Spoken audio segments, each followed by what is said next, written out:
All right, let's start catching up on some culture war stuff because that's nothing we're ever going to set aside on this show. As much as we care about dollars and cents, none of that matters if we turn into Sodom and Gomorrah, which we are well on our way. Joining me now, D.C. correspondent for the Daily Wire, does a great job, Margaret Olohan. Mary, okay, first of all, this Supreme Court hearing with the child tranny stuff in Tennessee and things like that. I know you wrote that wonderful book, D-Trans. What kind of a feeling did you get from that? Are they going to uphold this law? No, I don't think, well, yes, I think they are. What we heard from the justices last week is that they seem very predisposed to uphold Tennessee's law protecting kids from these transgender procedures. Based on everything they were saying, of course, we can't totally predict, and we won't have a decision until spring or maybe early June, but it's looking good for Tennessee and for the legislation that they enacted here to protect kids. Mary, nationally, everyone has a different perspective on things. You're more all over this stuff than I am. It feels like maybe we reached peak tranny at some point in time here, and that now officially the tide is pushing back the other way. I'm sure I didn't put that as delicately as you would have, but have we reached peak tranny? Jesse, you might be right on that one. I mean, especially after the 2024 election, we did this massive story here at Daily Wire about how the Trump campaign really leaned into the transgender issues, especially in some of their ads where they pointed out that, Kamala is for they, them, President Trump is for you, or they pointed out that Kamala supports taxpayer-funded transgender surgeries for illegal immigrants, just insane things like that the American people listened to and thought, what? That's absurd. And I think at the end of the day, we know that a lot of people went to the polls specifically on the trans issues and voted Trump into office specifically because of that, the 2024 sleeper issue. So I would argue that the tide is indeed turning on this topic. I think that more and more Americans are just pushing back on this radical craziness when it comes to men and women's spaces, when it comes to transgender procedures for kids. And Trump has seen this. He's leaned into that messaging. His most effective ad was the one that I just mentioned, the one highlighting Kamala's extremism. And I think that's very indicative of where our culture's at, but also all these detransitioner lawsuits, the legislation all over the country protecting kids from these types of things. All of this to me is a sign that, yes, the tide is turning.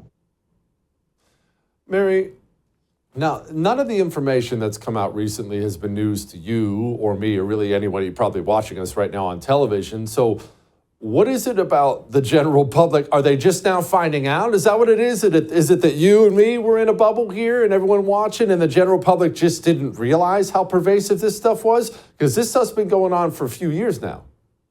It's true. It has been going on for several years, but I think part of the problem is that our legacy media is complicit in all of this. Our legacy media uses the terminology of the left to obscure what's actually going on. So, for example, they say gender-affirming care when what they should say is transgender surgeries, hormones, and puberty blockers, even for kids. But they purposefully use these euphemisms because these leftist orgs have told them to help them to promote these types of things. And that sounds crazy and conspiratorial, but anytime you take a look at CNN, Associated Press, and let me know if they're talking about gender-affirming care, because most Americans won't really know what that story is about because it's so purposefully deceitful. Whereas if you read the Daily Wire, we call it what it is. We call it transgender surgeries, hormones, and puberty blockers. We're not going to hide any of that. We're going to set the truth out there and let people decide. And I think many conservative outlets have done this in recent months, and it's really helped shine a light on this topic. Conservative commentators as well, people like you just speaking the truth, being funny like you just were about the topic and helping people understand this is crazy. This is not something that people are aligned with, and we got to put a stop to it. Mary, there's plenty of demonic evil crap going on when it comes to this kind of stuff, but I don't think a lot of people are aware of how intimately involved Big Pharma is in this. I know in my state of Texas, we just recently had some training activism because of a law here. Some people did some really good journalism and dug into it and found out Big Pharma was funding it all. All those turbo freaks in the streets with their leather chaps and crap like that on, it was all Big Pharma money. It's Big Pharma who wants these customers who are going to need God knows how many pills and therapy for the rest of their lives because they chopped their penis off. Right. People don't realize how long-term these procedures are. When you think about it, let's say let's say your son wants to become a woman and he starts taking estrogen. He doesn't just take estrogen for a week. He takes it for the rest of his life if he's trying to be a woman for the rest of his life. And that's crazy. That's bills upon bills upon bills. That's so much hormones in his body that should not be there.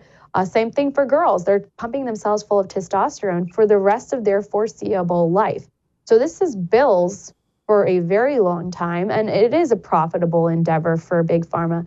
But I think the reckoning is coming. You know, you look at these detransitioner lawsuits, and you see they're suing the hospitals, they're suing the medical providers, they're suing the therapists and the teachers and the doctors.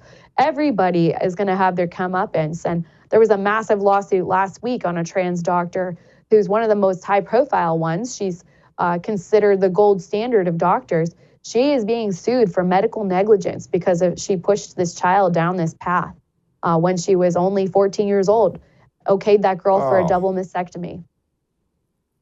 Oh, that is so freaking unimaginably sad. Okay, let's change to something else. Again, you should really go pick up Mary's book, Trans, if you want to get a little bit more boned up on this stuff. Abortion.